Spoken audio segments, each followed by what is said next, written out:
Hello and how's it going, guys? This is Jaxicol again and welcome back to my channel. Hold up. So for this video, gusto ko lang ipakita and summarize yung Hong Kong trip namin ng girlfriend ko. So I bought some figures along the way kasi nga, natempt ako sa price niya kasi medyo mura siya doon compared naman dito sa atin sa Pilipinas. Actually, mas mura doon compared sa Japan, sa Hong Kong.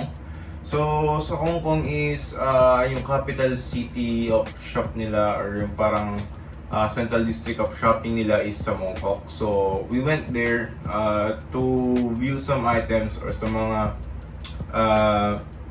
collectibles and some shoes. Yung mainly purpose namin is for shoes. Kasi ng SRP mostly yung shoes nila doon dito sa Pilipinas. So, nag-decide ako na mag-pick up na lang ng some figures na medyo rare and hindi ko siya nakikita dito madalas. First of all, na-unbox ko na kasi siya, so wala akong may papakita sa inyo na unboxing video. I'll just show you the figure and yung mga haul ko. So, ang purpose kasi namin sa Hong Kong is to go to Disneyland. So, we actually went there. Ito yung parang plaque nila na makuha sa vending machine. If you guys did go there sa Disneyland, yun, bumili ako nito. It's just 5 Hong Kong dollars, around 60 pesos lang ata to. Pero mostly meron silang shirts, plush, mugs, tapos other stuff na pwede nyo pang souvenir or pang pasalubong sa family nyo pagdating nyo ng Pilipinas. So we got ourselves, ito, yung Hot Toys Avengers, Age of Ultron, Scarlet Witch. So nakita ko to sa isang shop dun sa Mongkok sa Points Inn.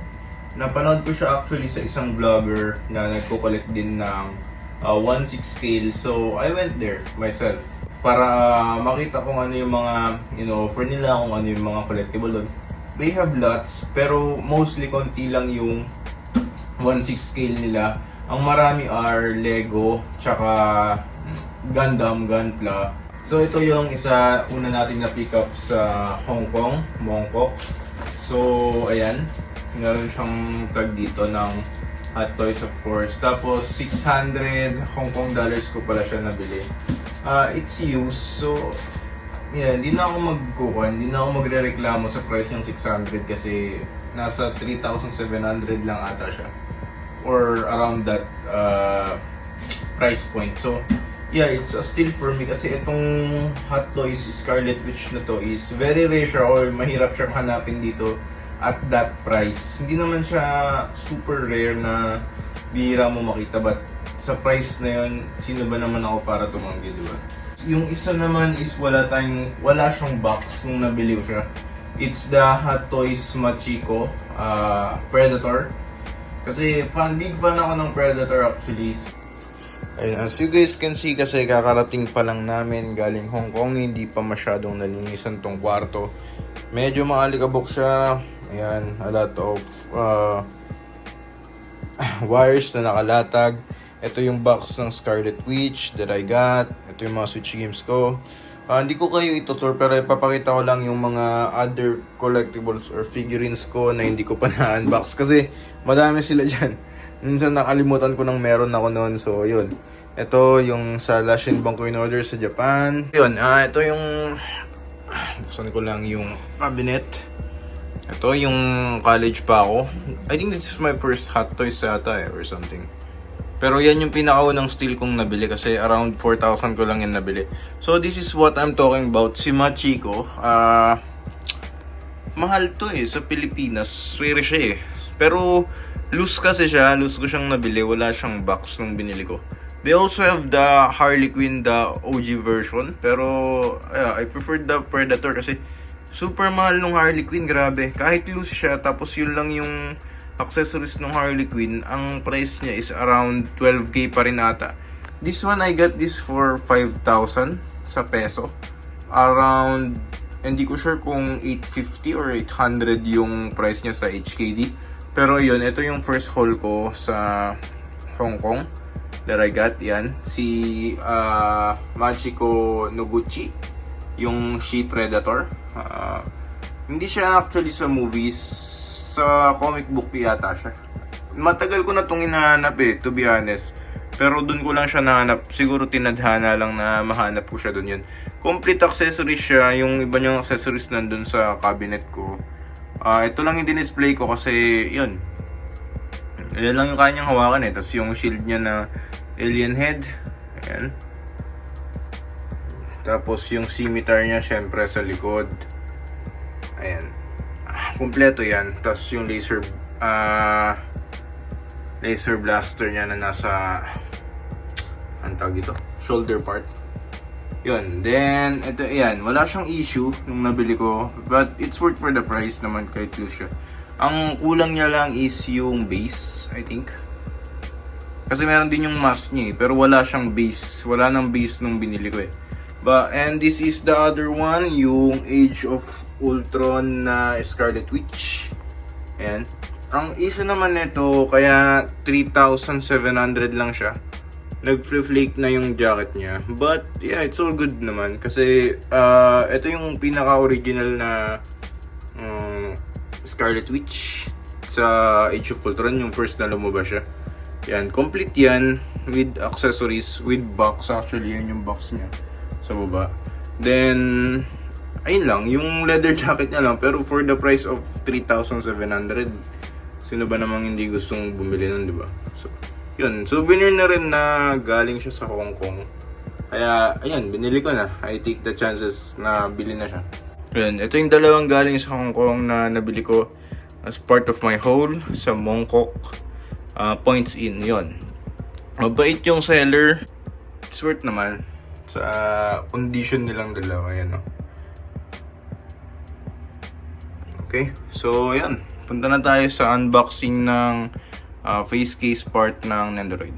Then, the other or yung pang last nating binili is this one. Actually, naisingit lang to kasi nakita ko siya sa shelf dun sa seller ng pinagbilan ko ng Scarlet Witch na meron siya actually neto. This is a rare piece sa Pilipinas. So, yun, binili ko na siya. Ayan. This is the Nendoroid face case part na Pudgy Bear. Yan. Yan. Mahal to sa Pilipinas kasi last time na tinry ko bumili nito around 3,500 or 4,000 ata. Tapos ayun, ayaw pa makipag-meet up ng seller so hindi natuloy. But I'm glad na I waited up kasi nabili ko lang to around 1,000. And $200 siya sa HKD. Yan. It's a really nice deal sa mga shops dun sa Hong Kong.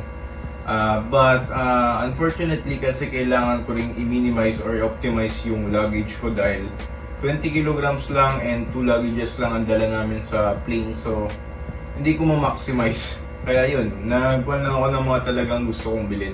Unboxing na to kasi yun, gusto ko lang ipakita sa inyo. Ito siya, face case part, Pudgy Bear of course. Matagal ko na itong hinahanap. Ayun, nakuha lang siya 200 HKD. Super mura, super steel. Wala akong masabi sa mga items dun sa Hong Kong. They are really has a great price for a great value. This is mint in sealed box. Hindi pa siya nabuksan. Kita nyo yung seal niya. Yan. Kita ba? Yan. Pasensya nyo na medyo maalikabok yung desk ko kasi yan. Kakabalik ko lang kasi hindi siya masyadong nalinisan ngayon. And yan yung view ko, yung Monster Hunter ko. Actually hindi ko pa yata ito na-unbox pero yun, pakita ko na lang din sa inyo. Monster Hunter collaboration. Kalimutan ko na kung kanina pero Mega House ata I think. Super rare din nito. Nabili ko rin to sa in-order ko sa taga Japan actually. Then si Regis yung sa Final Fantasy, yung edition na Funko Pop ko. Yun, and yeah, let's get back to the unboxing para mabuksan ko na rin to. Yung face case part, of course, napakagit niya. Yan, front, right, left side, yung likod. Hindi ko inalis yung price tag para makita rin sa video. Yan. Tapos then yung flap niya. Then yeah. Kuha lang tayo nito, then slice mo lang yung seal. Then, buksan lang natin. Cute, diba? Naalis yung fish niya. Tapos, lalagyan lang to ng faceplate. Wala namang kwento. Masyadong, hindi ko this special. Ay, meron ako nito kasi na case dati. Per edition nila. Pero medyo luma na to and madumi na. Lagi ko lang nilalagay dito mga faceplate ko. Ayan. So, yeah. Let's get back to it.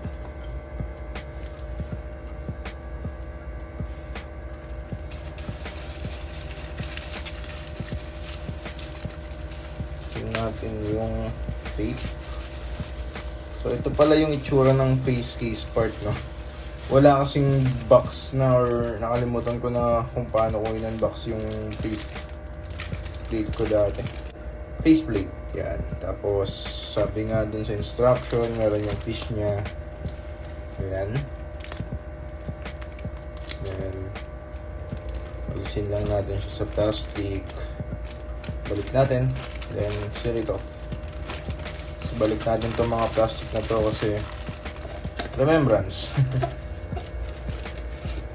Dito na tayo focus. So, dito na ba siya? Alisin mo lang yung buttons. Yung button dito. Then, ipasok mo yung fish.